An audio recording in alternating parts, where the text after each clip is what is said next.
안녕하십니까. 반갑습니다. 논문으로 설계하기 두 번째 시간 갖도록 하겠습니다. 오늘 소개할 논문은요, 사무엘상에 관한 논문입니다. 어, 그레고리 TK 웡이라는 분의 사무엘상에 관한 논문인데, 무기에 대한 믿음을 반박하는 수사학으로서의 골리앗의 죽음에 관한 이야기입니다. 이분은 현재 홍콩 중문대학교 산하에 있는 숭치기독교 대학에서 구약학 교수로 후학을 양성하고 있는데, 이분에 관련된 자료를 찾으니까 사사기에 관한 탁월한 해석을 보여주고 있습니다. 사사기에 관한 책도 무료로 배포가 되고 있으니까 웹상에서 한번 구하셔서 읽어보시면 대단히 좋을 것 같습니다. 제가 계속 한번 소개를 하도록 하겠습니다. 사사기가 내러티브다 보니까 이 내러티브에 관한 해석들의 뛰어난 해석을 보여주는데요. 사무엘상도 마찬가지입니다. 이 그레고리 웡 교수님은요, 성경 저자가 다윗이 골리앗을 이기는 장면을 통해서 처음부터 아주 뚜렷한 목표가 있었다고 말을 합니다. 바로 인간이 만든 무기에 대한 맹신을 통렬하게 비판하고 무기의 해체라는 이 신학을 말하려고 하는 이 신학적 목표가 있었다고 설정을 합니다.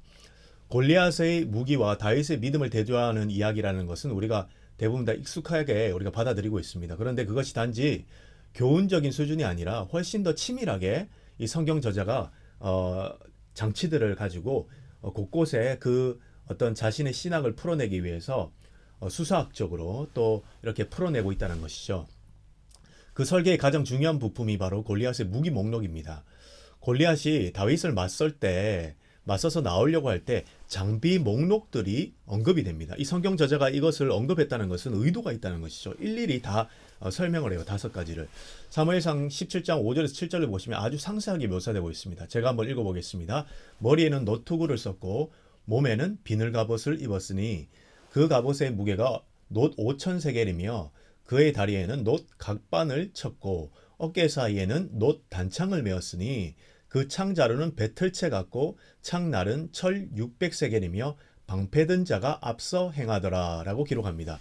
여기서 보면 5가지 무기가 나오거든요. 첫 번째 노트구, 두 번째 비늘갑옷, 세 번째는 놋 각반이라고 하는데 이 각반이라는 게 뭐냐면 무릎 보호대라고 생각하시면 됩니다. 그 당시 놋으로 만들었으니까 대단한 장비죠. 그래서 다리에는 놋각반을 이렇게 무릎에 씌웠고요. 그리고 놋 단창 네 번째, 5번째는 거대한 창까지 총 5가지 장비가 언급됩니다. 이 부분을 읽으면서 골리앗이 전쟁을 위해 무기로 완전히 무장하고 왔다는 것을 알 수가 있어요. 그런데 1번부터 5번까지 이 5가지의 목록을 딱 살펴보면 중간에 가장 있는 것은 다리의 놋각반이 중앙에 나온다는 것을 일단 이해를 하셔야 됩니다. 그런데 성경 저자가 이것을 언급하는 것이 다 계산된 장치였다는 것이죠. 그레고리 웡의 이 주장이 바로 그것인데 이 목록이 무작위 나열이 아니라 이야기의 주제를 위해 각 항목이 완벽한 순서대로 치밀하게 선택되었다고 분석을 합니다. 더 놀라운 것은 이 5가지 무기가 이야기 후반부에 다시 등장하면서 하나씩 아주 체계적으로 이제 해체되고 무력화된다는 것입니다. 첫 번째와 두 번째 무기인 투구와 갑옷은 어떻게 해체가 될까요? 이 2가지는요. 사울 왕이 다윗에게 자기 갑옷을 입혀주려는 장면에서 다시 소환되면서 해체됩니다. 사무엘상 17장 38절입니다. 이에 사울이 자기 군복을 다윗에게 입히고 노투구를 그의 머리에 씌우고 또 그에게 갑옷을 입히매라고 나옵니다. 사울이 다윗에게 자신이 노투구와 갑옷을 입혀 주었습니다. 골리앗의 장비와 거의 흡사한 거의 같은 목록이라 보셔도 됩니다. 하지만 다윗은 그것이 몸에 안 맞는다고 거절을 한 것이죠. 이것은 입어본 적이 없다고 하면서 이런 것들 난 입어본 적이 없습니다 라고 말하면서 벗어버립니다. 17장 39절에 이렇게 나옵니다. 다윗이 칼을 군복 위에 차고는 익숙하지 못하므로 시험적으로 걸어보다가 사울에게 말하되 익숙하지 못하니 이것을 입고 가지 못하겠나이다 하고 곧 벗고라고 기록합니다. 바로 이 지점이 중요하다는 것이죠. 이 다윗의 행위는 단순히 갑옷이 불편했다라는 물리적인 의미를 넘어서는 신학적 의도가 있다라고 그레고리 웡이 말하는 겁니다. 골리앗을 그토록 강하게 보이게 만들었던 그 장비들이 쓸모없고 고추장스러운 것으로 전락시켜 버린다라는 것입니다. 인간의 힘의 상징인 무기에 의존하는 시스템 자체를 거부하는 아주 상징적인 장면이죠. 이 모습을 통해서 골리앗의 무기 목록의 첫 2장비는 상징적으로 폐기 처분되는 셈입니다. 해체가 되는 것이죠. 네 번째, 다섯 번째 장비 단창과 그리고 창은 어떻게 해체가 될까요? 이 두 무기는요, 다윗이 전투 직전에 골리앗에게 외치는 아주 유명한 대사에서 다시 등장합니다. 사무엘상 17장 45절을 보시면요, 다윗이 블레셋 사람에게 이르되 너는 칼과 창과 단창으로 내게 나오거니와 나는 만군의 여호와 이름 곧 너가 모욕하는 이스라엘 군대 하나님의 이름으로 너에게 나가노라 라고 이렇게 말을 합니다. 이 구절에서 너는 칼, 창, 단창이라는 무기로 나온다라고 이렇게 무기 목록을 다윗이 언급을 하죠. 이 외침을 통해서 다윗은요, 골리앗의 마지막 두 무기인 하나님의 두 무기와 하나님의 이름을 이제 직접 대비시키면서 그 가치를 땅에 떨어뜨립니다. 그러니까 위협적인 살상 도구가 아니라 그냥 무의미한 쇠붙이에 불과하다고 이렇게 다윗이 선언을 해버린 것입니다. 이제 정리가 되는 것이죠. 5개의 무기 목록 중에 첫 번째 노트구와 갑옷, 두 번째 그리고 쓸모없는 것으로 네 번째, 다섯 번째인 단창과 창이 나왔습니다. 이런 모든 것들이 이제 무의미한 것이다라고 무력화 시켜버린 것이죠. 그런데 딱 하나가 남았습니다. 1번, 2번, 4번, 5번은 나왔는데 이제 3번이 빠진 것이죠. 목록의 정중앙에 있는 다리와 정강이를 감싸는 놋각반입니다. 이 놋각반이 언급이 안 돼요. 그런데 아주 이렇게 성경 저자는요, 아주 섬세하게 수사학적으로 놀랍게 이 부분을 숨겨놨습니다. 여기서 놋각반은요, 성경에서 아무런 역할도 못하고 그냥 흐지부지 사라져 버린 것이 아닙니다. 성경 저자가 골리앗의 무기들을 애써서 일일이 그 목록들을 이제 언급을 했는데 왜 하필 세 번째 그것도 한가운데 배치해 놓은 놋각반을 그냥 아무런 언급하지 않고 넘어갔겠습니까? 그럴 리가 없다는 것이죠. 일단 성경을 보면 다윗의 돌이 골리앗의 그 이마에 박혔다라고 우리가 잘 알고 있지 않습니까? 그런데 이 부분에 대해서 아리엘다 딤이라는 학자가 뭔가를 언급을 했습니다. 뭐냐면 이 이마라는 단어가 다름 아니라 이 무릎이라는 녹각반에 해당하는 이 각반 무릎에 해당하는 단어와 상당히 유사한 발음을 가지고 있다. 처음에 이 아리엘라 딤이라는 학자는 처음에 차라리 심지어 어디까지 언급했냐면 이마가 아니라 정강이에 돌을 맞췄다고 주장을 하기도 했습니다. 왜냐하면 그 이유가 이 이마를 뜻하는 히브리어가 메츠아인데요. 이 말이 바로 녹각반을 뜻하는 미츠하와 발음이 너무 비슷한 거예요. 그런데 사실 알고 보면 이 녹각반을 감싸는 무릎 정강이와 이마는요, 이 같은 어원이 미츠라는 단어에서 나왔습니다. 이 미츠라는 어근은요, 근본적으로 두드러지다, 빛나다, 앞으로 뚝 튀어나오다는 의미를 가지고 있거든요. 그러니까 이마도 앞으로 뚝 튀어나와 있죠. 무릎도 여러분들 이 전체 다리에서 뚝 튀어나와 있지 않습니까? 얼굴처럼 앞으로 튀어나와 있지 않습니까? 그런 외형적인 것을 묘사해서 미츠라는 단어로 통일되어 있습니다. 골리앗은 자신의 정강이를 보호하려고 단단한 녹각반을 찾죠. 하지만 정작 같은 어원을 가진 부분인 이마는 비어 있었던 것입니다. 아마도 이 노투구 사이로 이마는 드러나 있었던 것 같아요. 그래서 우리가 아리엘라 딤의 그 의견은 아주 독특한 의견이죠. 이마가 맞춘 것이 아니라 무릎을 맞췄다. 이런 해석들은 독특한 해석이긴 하지만 저는 이마를 맞췄다고 봅니다. 그의 해석을 힌트를 잡아서 우리가 좀 다시 한번 각색을 할 수 있는 것이죠.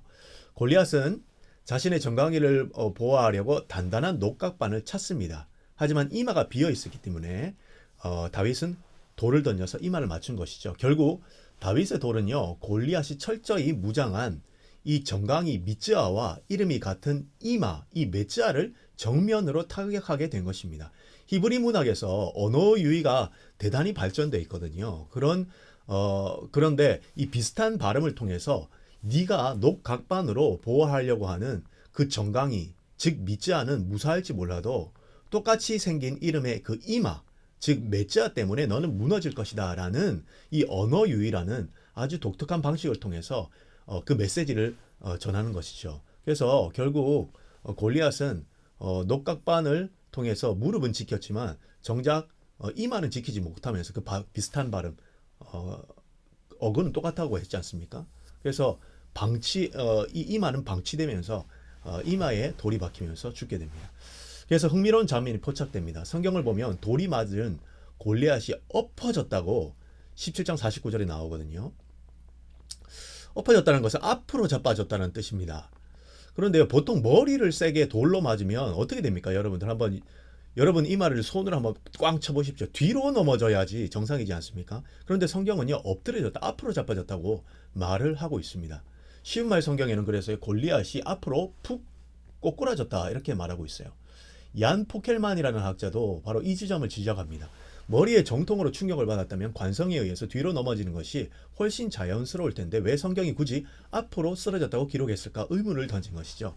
여기서 바로 정강이 이론이 아주 그럴듯한 답을 제시하는 것입니다. 다윗의 돌멩이가 이마에 박혔음에도 그 이마는 골리앗이 온갖 갑옷으로 감추려고 했던 무릎을 대신하는 것으로 결국 온갖 무기로 치장한 골리앗의 무력함을 극도로 묘사한 것이다 라고 볼 수 있는 것이죠. 특히 앞으로 자빠져서 얼굴을 땅에 대고 엎드려지는 것은요, 패배자가 승리자에게 또는 피조물이 전능하신 하나님께 드리는 굴복적인 이 굴욕적인 경배를 의미하는데, 이스라엘의 그 하나님을 모욕하려던 이 거인이 결국 그 발 앞에서 절하는 형국이 된 것입니다. 사무엘상 5장을 보면 골리앗의 나라가 골리앗의 이 나라인 이 블레셋의 그 우상이 있죠. 다곤 신상이지 않습니까? 이 다곤 신상이 여호와의 언약궤 앞에서 얼굴을 땅에 대고 엎드려진 장면이 나옵니다. 골리앗은 바로 블레셋의 대변자로 똑같은 방식으로 엎드려진 것이죠. 그가 믿던 신과 똑같은 운명을 동일하게 그렇게 맞았다는 것을 우리가 보게 되는 장면입니다. 골리앗은 가장 단단한 녹각반 미츠아로 자신의 하체를 방어했지만 정작 똑같은 소리를 가진 이마 메츠아라는 거의 비슷한 발음을 가진 메츠아라는 치명적인 약점을 노출시킨 것입니다. 인간이 스스로 완벽하게 보호하려고 한다고 해도 그가 믿는 그 무장이 얼마나 허망한지 허술한지를 보여주는 장면입니다. 가장 튼튼하게 막았다고 생각한 정강이의 이름이 가장 허무하게 뚫린 곳 이마의 이름과 같다라는 점은 우리 독자들에게 실소를 자아내게 만드는 고도의 언어 유희입니다. 그리고 그 어마어마한 무기들을 언급할 때 성경 저자는요, 하필 무게를 또한 일일이 언급하고 있어요. 그야말로 자신의 이 무게들을요 언급하거든요. 그야말로 자신의 무게로 말미암아 오히려 그는 더 쉽게 쓰러졌던 것입니다. 자기를 보호해 줄 것이라고 믿었던 것들이 오히려 자기를 짓누르고 더 쉽게 쓰러지게 만든 것이죠. 우리의 삶도 마찬가지입니다. 우리를 보호해 줄 것이라고 믿었던 무기와 같은 그런 명예, 돈, 건강, 성공, 자식, 출세 이런 것들이 오히려 나를 더 짓누르고 더 쉽게 쓰러지게 만들 수 있다는 경고를 하는 것은 아닐까요? 일부 학자들은 이마가 아니라 처음부터 정강이에 맞췄다고 보기도 하지만 저는 이마에 맞췄다고 보면서 이것이 언어 유희로 해석되는 것이 좋다고 봅니다. 하여튼 제가 말하려는 것은 이 논문을 통해서 저도 말하고 싶은 것은 이마에 맞췄든 다리에 맞췄든 그것이 중요한 것이 아닙니다. 결국 골리앗이 쓰러진 것은 동일합니다. 똑같습니다. 여기서 중요한 것은 바로 이 본문의 신학적 의미입니다. 성경 저자는 이 다윗이 골리앗을 이기는 장면을 통해서 처음부터 아주 뚜렷한 목표가 있었다고 이 그레고리 웡 교수님이 말하죠. 바로 무기에 대한 맹신을 통렬하게 비판하고 무기의 해체를 말하려는 신학적 목표를 담고 있다는 것입니다. 인간이 무기에 대한 맹신, 이것을 비판하는 것이죠. 골리앗의 무기와 다윗의 믿음을 대조하는 이야기라는 것은 이제 우리가 다 압니다. 그런데 그것이 단지 교훈적인 수준이 아니라 훨씬 더 치밀하게 설계된 장치가 곳곳에 숨어 있었다는 것입니다. 그래서 각방과 무릎을 뜻하는 미쯔아와 발음이 비슷한 이마, 즉 메쯔아를 맞추면서 놋 각반이 무력하다는 것을 성경이 우회적으로 말하는 겁니다. 결국 골리앗을 무적으로 보이게 했던 다양한 보호 장비가 무력할 뿐만 아니라 그의 몰락을 오히려 더 빨리 초래하는 치명적인 아킬레스건이 되는 강력한 역설이 되는 것이죠. 그를 지켜줄 것이라고 굳게 믿었던 무기는 제대로 사용도 되지 못하고 오히려 그 무게로 짓눌리고 넘어지게 되는 원인이 된 셈입니다. 이로써 5가지의 무기에 대한 의존과 믿음은 헛되다라는 핵심 주제를 뒷받침하게 되면서 어느 것 하나 버려지는 것이 없이 모든 요소가 하나의 메시지를 향해서 정교하게 맞물려 톱니바퀴처럼 돌아가는 것을 우리가 볼 수 있습니다. 성경이 이렇게 뛰어난 장치들과 수사학적 또 내러티브를 갖고 있다는 것이죠. 그런데 성경을 더 상세하게 보신 분들은 한 가지 골리앗의 무기에 빠진 것이 있다고 우리가 알아차릴 수 있어요. 바로 칼입니다. 칼. 골리앗은 분명히 칼을 가지고 있었어요. 그런데 다윗이 바로 그 칼로 골리앗의 목을 뱁니다. 그런데 왜 이렇게나 중요한 무기인 칼이 맨 처음에 그 목록에서 우리 5가지 목록이 나오지 않습니까? 그 목록에서 빠져 있을까요? 이 사라진 칼의 미스테리야말로 이 이야기의 저자가 얼마나 치밀한 전략가인지 보여주려는 결정적인 증거라고 그레고리 원 교수님은 말합니다. 아까 이야기했던 것처럼 이 무기 목록이 숨겨진 기능을 다시 한번 떠올려 보십시오. 아까 이야기했던 그 무기 목록을 한번 떠올려 보십시오. 이 무기 목록들이 나열된 목록은요, 결코 쓸모없거나 오히려 골리앗이 그 무기를 견디지 못하고 쓰러지게 만든 원인이 되었습니다. 골리앗의 그런데 칼은 어디에 있습니까? 칼은 유일하게 칼집에 있죠. 골리앗은 아예 칼을 칼집에서 꺼내보지도 못하고 죽은 겁니다. 가장 중요한 칼은 아예 칼집 어두운 곳에 잠들어 있었어요. 그런데 그때 다윗은 이 잠든 칼을 칼집에서 꺼내서 쓰러진 골리앗을 영원히 쓰러뜨리게 만들고 잠들게 만드는 결정적인 무기로 사용합니다. 다윗의 손에 들어가서 승리를 마무리하는데 실질적으로 기여를 한 것이죠. 유일하게 골리앗의 칼만 쓸모없는 장비가 아니었습니다. 나머지 5개들은 다 쓸모없었어요. 골리앗의 칼은 5가지 나열된 무력함의 상징이라는 목적에 부합하지 않았던 것입니다. 그래서 성경 저자는요, 의도적으로 그 목록에서 칼을 제외시킨 것입니다. 그런데 그렇게 되면 저자는 좀 위험한 선택을 한 것이 아닐까요? 칼의 역할을 너무 중요하게 만들어버리면 결국 무기가 승리에 기여했다라는 해석으로 뻗어갈 수 있지 않겠습니까? 야, 칼은 이렇게 사용되는 거면 우리도 칼을 갖고 있어야 된다. 다윗처럼 우리도 칼도 갖고 있자. 이렇게 해석될 수 있지 않겠습니다. 그래서 성경 저자는 균형을 맞춥니다. 칼을 무력한 장비 목록에서는 빼놓으면서 무기의 가치를 깎아내는 다른 2개의 중요한 장면을 포함시켰어요. 첫 번째는 조금 전 말한 다윗이 사울 왕의 칼을 거절하는 장면이고, 다윗이 사울이 칼을 주는데 그걸 거절하지 않습니까? 둘째는 다윗이 골리앗의 칼과 창과 단창으로라며 묶어서 하나님의 이름과 대조하는 장면, 바로 그것입니다. 결국 칼의 실질적인 역할은 인정하면서도 목록에서는 빼주되 다른 2 장면을 통해서 칼의 승리의 결정적인 요인은 절대 아니다라는 점을 분명히 못 박아 둔 것입니다. 성경 저자는 이렇게 균형을 잡고 있는 것이죠. 이를 통해서 궁극적인 승리의 원천은 무기가 아닌 하나님이라는 핵심 메시지를 훼손하지 않으면서도 이 이야기의 현실성까지 확보하는 균형 있는 줄타기를 잘 하고 있는 셈입니다. 결국 5가지 무기 목록과 사라진 이 칼의 미스터리는 골리앗의 무기 목록이 그냥 위험용 소품의 나열이 아니라 인간의 힘의 상징인 무기에 대한 믿음의 해체라는 주제를 위해 얼마나 치밀하게 구성되었는지를 잘 보여주는 증거가 되는 셈입니다. 오늘 우리는 정말로 너무나 익숙해서 더 이상 질문할 것이 없다고 생각했던 다윗과 골리앗의 이야기에 대한 새로운 시각을 살펴봤습니다.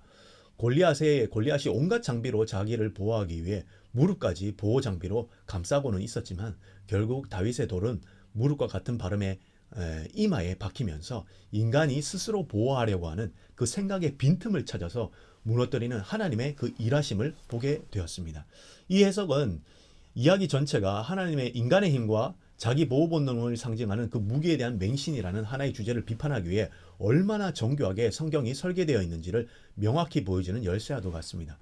골리앗의 무기 목록 하나하나, 심지어 그 목록에서도 의도적으로 빠진 칼까지 모두 이 하나의 메시지를 위해 복무하고 있었던 것이죠. 돌멩이 하나가 날아간 궤적을 추적했을 뿐인데 인간의 그 내면에 숨겨진 진실 전체가 드러난 느낌입니다. 골리앗은 거대한 칼을 가졌지만 정작 다윗은 칼이 없었어요. 결국 골리앗은 자신의 칼에 목이 잘리고 정강이를 보호하려다가 이마를 맞고 공격하려고 하던 그 제 칼에 자기들의 무게에 눌려서 죽음을 맞이하는 인간이 추구하는 힘과 능력과 자기 보호 본능의 빈틈을 적나라하게 드러내주고 있습니다. 이 정강이와 이마의 이 이론은 성경을 입체적으로 보게 만드는 아주 매력적인 포인트가 됩니다. 그런데 혹시 이 사건 이후에 다윗이 골리앗의 그 머리와 갑옷을 각각 어디로 가져갔는지 그 행방에 대해서도 궁금하지 않으십니까? 이 뒷이야기가 사실 이 전개만큼이나 기막힌 복성과 상징을 담고 있습니다. 사무엘상 17장 54절에 보시면요, 다윗이 전리품을 처리하는 방식이 아주 독특하게 묘사되고 있어요. 성경은 다윗이 그 블레셋 사람의 머리를 예루살렘에 가져갔다고 기록하고 있습니다. 그런데 여기 아주 의미심장한 점이 있습니다. 바로 사무엘상 17장 54절인데요. 제가 한번 읽어보겠습니다. 다윗은 그 블레셋 사람의 머리를 예루살렘으로 가져가고 갑주는 자기 장막에 두니라 라고 기록합니다. 여기서 시점에 미스터리가 발생합니다. 당시 예루살렘은요 아직 이스라엘의 땅이 아니었어요. 여부수 사람들이 점령하고 있던 난공불락의 요새였습니다. 다윗이 왕이 된 이후에야 비로소 정복하게 되는 곳이었죠. 소년 다윗이 적장 골리앗의 머리를 들고 적진 이 여부수의 코앞인 예루살렘으로 갔다라는 것은 어떤 의미가 있을까요? 바로 이 다윗의 어떤 그 포부가 드러나는 겁니다. 쉽게 말하면 야 조금만 기다려라. 다음은 너희 차례다. 다음은 여기다라는 일종의 선전포고이자 장차 그것이 하나님의 도성이 될 것임을 암시하는 예언적인 행동으로 봐야 할 것 같습니다. 소년 다윗의 이 행동은요 정말 미스터리하면서도 전율이 돋는 대목입니다. 학자들 사이에서도 의견이 갈리지만 저는 이것이 단순한 배짱을 넘어선 영적인 진격이었다고 우리가 바라보면 어떨까 싶습니다. 다윗은 성령의 감동을 크게 받은 인물이었죠. 비록 당시 예루살렘 이 여부스는요 이방 땅이었지만 다윗은 그곳이 장차 하나님의 성전이 세워질 도성이라는 것을 영적으로 직감을 했을 가능성이 큽니다. 그리고 그것까지 대적인 골리앗의 머리를 들고 간 것은 이스라엘의 하나님의 모욕을 하는 자는 결국 이 성문 앞에서 이렇게 될 것이다라는 것을 예루살렘 주민들에게 똑똑히 보여준 것입니다. 일종의 영적 알박기라 할까요?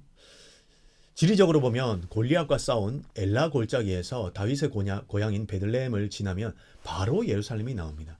다윗은 승리한 후 고향으로 돌아가는 길에 그 머리를 들고 대적의 머리를 들고 가장 상징적인 요새인 예루살렘까지 진격을 했던 겁니다. 이것은 사울 왕에게 보여주기 위한 퍼포먼스라기보다는 대적 블레셋과 여부스 전체를 향한 강력한 경고였을 것입니다. 한편 흥미로운 해석 중 하나가 있는데 일부 해석가들은요.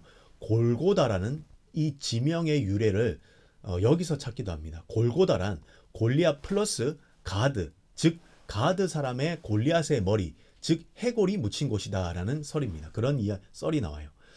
다윗이 골리앗의 머리를 예루살렘 근처 언덕에 묻었고 훗날 그 해골이라는 곳에서 예수 그리스도가 대적인 사탄의 머리를 밟는 창세기 3장 15절에 성취 사건이 일어났다는 대칭 구도로 설명할 수 있다고 보는 학자들도 있습니다. 내가 너로 여자와 원수가 되게 하고 내 후손도 여자의 후손과 원수가 되게 하리니 여자의 후손은 내 머리를 상하게 할 것이요 너는 그의 발꿈치를 상하게 할 것이다.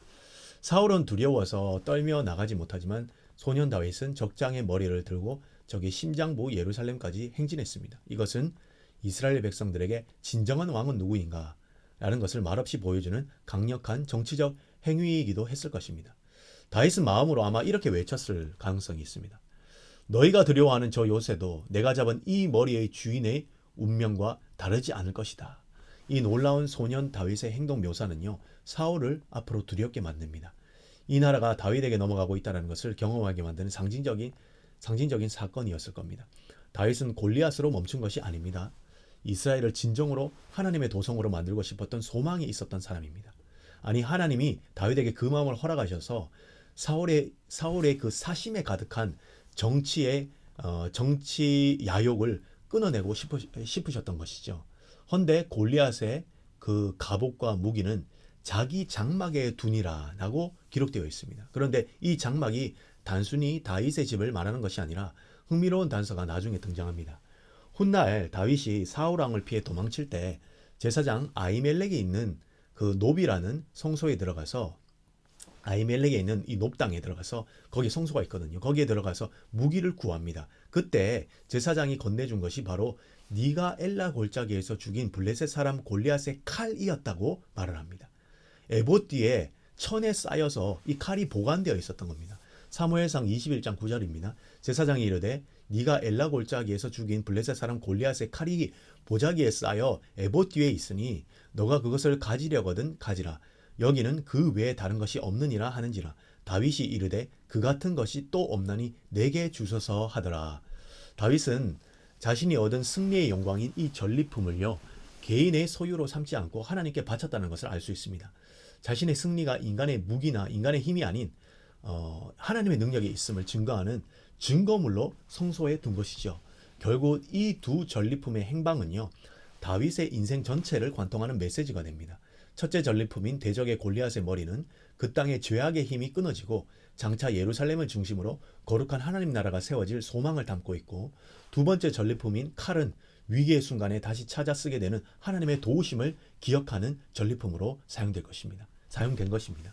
다윗이 다시 골리앗의 칼을 들게 된 것은 이제 그가 인간적인 도망자가 아니라 다시 한번 하나님의 군사로서 영적 전투를 시작한다는 중요한 전환점을 시사합니다. 우리가 너무 잘한다고 생각했던 이야기 속에 하나님은 이런 깊은 의도와 뜻을 숨겨 두셨습니다. 정광이와 이마가 대조되는 단순한 언어 유희를 넘어서 인간의 내면의 허점과 빈틈, 영적인 교훈을 찌르는 아주 날카로운 비유라는 사실이 성경 본문에 담겨 있는 것이죠. 골리앗은 놋이라는 당대 최고의 기술력으로 온몸을 도배했습니다. 노트구, 노갑옷, 노각반, 노단창. 그는 물질적인 방어력, 물질적인 방어력이 곧 자신의 생명이라고 믿었습니다. 하지만 인간이 스스로를 아무리 견고하게 세우려고 해도 하나님 앞에서는 결국 가장 낮은 곳으로 내려갈 수밖에 없다는 사실을 말합니다. 이 무력함을 시각적으로 적나라하게 보여주는 장면이 바로 골리앗의 죽음입니다. 결국 골리앗의 이 녹각반은 자기 과신의 상징이었고 다윗의 돌박힌 이마는 인간의 연약한 빈틈을 상징한다 볼 수 있습니다. 우리가 인생에서 자신이 생각하는 안전을 구축하기 위해서 얼마나 많은 수고와 허상에 사로잡혀 살아갑니까? 우리 자신만의 이 녹각반은 무엇인지 우리가 한번 돌아봐야 됩니다. 인간이 자기 스스로를 보호하기 위해 당대 구현한 최고의 금속인 놋으로 자신을 무장한다 할지라도 인간의 빈틈인 이마는 항상 열려 있는 것입니다. 이 이마를 하나님 앞에 스스로 엎드려내고 무릎을 꿇혀서 땅에 대고 오직 하나님 한 분만을 우리가 섬기지 않는다면 이 이마는 세상 앞에 활짝 열린 채로 돌적이에 맞을 준비의 그 표적이 될 뿐입니다. 이 빈틈을 보호하는 유일한 길은요, 여호와 앞에 스스로 이마를 땅에 대는 것뿐입니다. 이것이 그 이마를 가로막는 유일한 길입니다. 이것이 우리를 쓰러지지 않게 만드는 유일한 길이라는 것이죠. 그러니 성경을 보다가 은혜 앞에 여러분 엎드리셔야 합니다. 하나님 앞에 스스로 무릎을 꿇으셔야 한다는 사실입니다. 이 사실로만이 우리는 살아갈 수 있습니다. 스스로 온갖 무기를 구비하고 빈틈없이 자기를 보호하고 쓰러지지 않는 거인처럼 살기를 우리는 원하지만 하나님은 끝내 우리의 빈틈을 찾으실 것이기 때문입니다. 오늘 이 논문을 통해서 여러분들 오늘 본문을 좀 더 깊게 바라보시고 이 본문이 우리에게 무엇을 말하는지도 한번 생각해 보면서 주위의 이웃들과 함께 이 본문을 나눠보시는 것 어떻겠습니까? 오늘 이 본문을 통해서 받았던 은혜들을 함께 나누시면 감사하겠습니다.